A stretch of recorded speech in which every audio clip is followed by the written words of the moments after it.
Vakarienės metas, o iš tikrųjų neturi idėjų, štai tau puikiai idėja, kuri patiks tikrai ir mažiesiams šeimos nariams, ir didiesiems. Rikotos blyneliai, kuriuos gali gaminti su įvairiausiais miltais.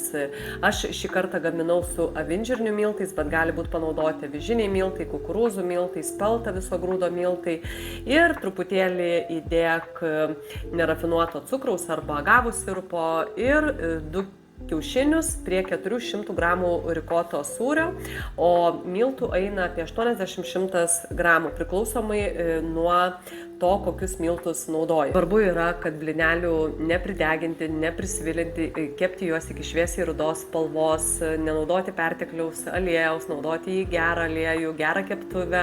Šie blyneliai pradžiugins jūs ne tik tai, kad bus labai greita vakarienė, bet jie didelių baltymų kiekių, nes būtent blyneliai dažnai asocijuojasi kaip nesveikas maistas, bet jeigu jie turi daug baltymų, juos tiekiame su įvairiausiamis uogomis, neturi pertekliaus cukraus, neturi, kaip sakau, tų paprastų baltųjų miltų, o naudojami, pavyzdžiui, avinžirnių miltai.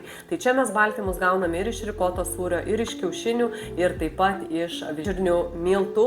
Galima rikotos blynelius iš vis nedėti cukraus, o juos tiekti, pavyzdžiui, su lašiša grūdėta varškė, irgi galimas toksai variantas. Patiko mano receptas, spausk like, dalinkis su draugais ir rašyk komentare daugiau receptų. Daugiau mano receptų gali rasti sveikatai palankus elektroninėje parduotuvėje, įsigijęs elektroninės ir spausdintas knygas. Viena iš jų pusryčių, pietų, vakarienės receptai, net 65, kuriuos pagaminsi greitai, skaniai ir žinoma sveikai. Kviečiu tave įsigyti ir gyventi bei valgyti sveikai.